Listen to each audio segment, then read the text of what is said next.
जुटलाए बाबा तड़ी सन्नत दे टुकेड़े हाकिल तू तड़ी सन्नत दे टुकेड़े हाकिल तू जीवे सलमान ने चाहे बाबा दरबार विच क्यों गास भले घड़े पाक गवाह जुटलाए बाबा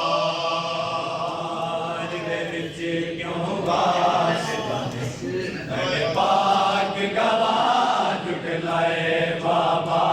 दरबार दे विच क्यों वास बने पाक गवाह जुटलाए बाबा मैं चुप करके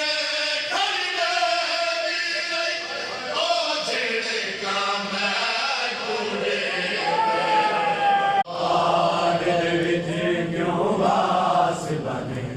बड़े पाक गवाह जुटलाए बाबा